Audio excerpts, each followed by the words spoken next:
You cannot buy the Lynk Co. O2 in America, and yet its cousin sits in Volvo showrooms. Here's the 2026 version, a compact electric crossover carrying 268 horsepower.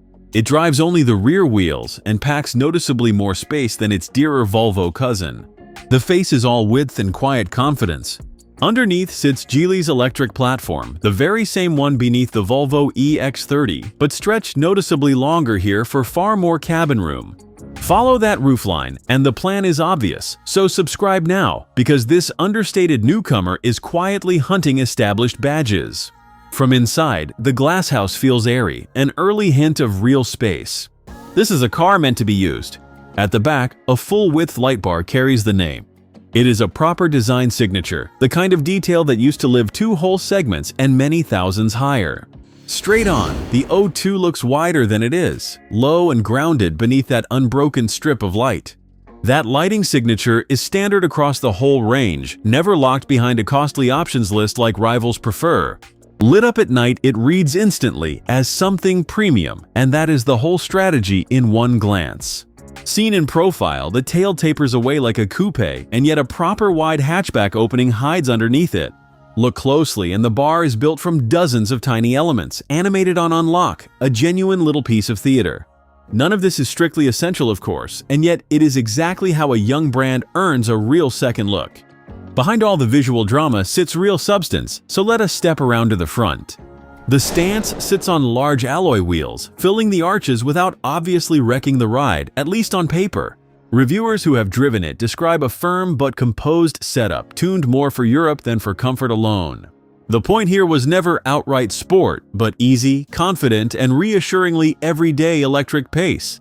Head-on, the two-tone paint and a fully closed-off grille announce electric power, without ever shouting about it. This is the sensible size so many buyers want, bigger than a city car, shorter than a family SUV. The proportions do the quiet work that badges normally charge a heavy premium for. So the exterior clearly promises a lot, and now the cabin has to answer. One last detail, that hypnotic ribbon of light. Even the smaller touches feel considered, exactly the sort of thing owners notice months later. Inside, the mood shifts from bold to calm. Pale fabrics, warm accents, and yellow stitching lift a space that could have felt cheap. Dominating it all is a huge landscape touchscreen, the command center for nearly every single function in the car.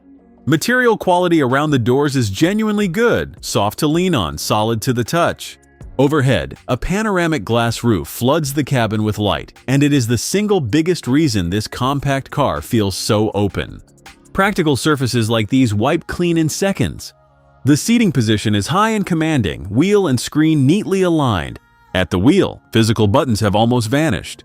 Almost everything now lives inside that one display, which looks clean but quietly demands your eyes. The wheel itself wears the badge, a quiet reminder of who actually built this. The interface is Lynk & Co.'s own software, colorful and modern, if not the quickest. That is the honest trade, because it runs their own system instead of the slicker Volvo one. There is a sharp surround camera to ease tight parking.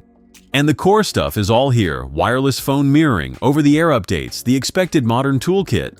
Once you learn where everything lives, the system settles into the background, which is really all you want. Directly in front of the driver, a slim display keeps speed and remaining range clear without cluttering the view ahead.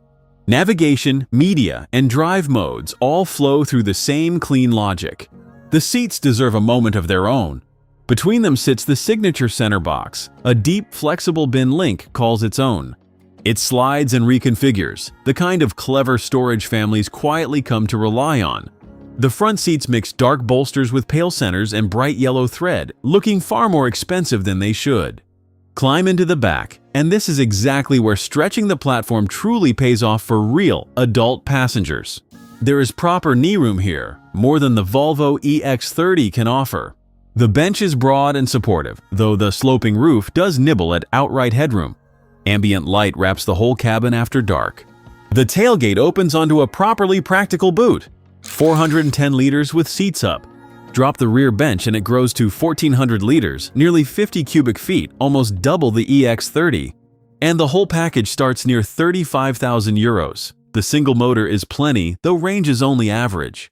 Its EX30 cousin costs just under $39,000. 261 EPA miles, its final American year, so that review is next.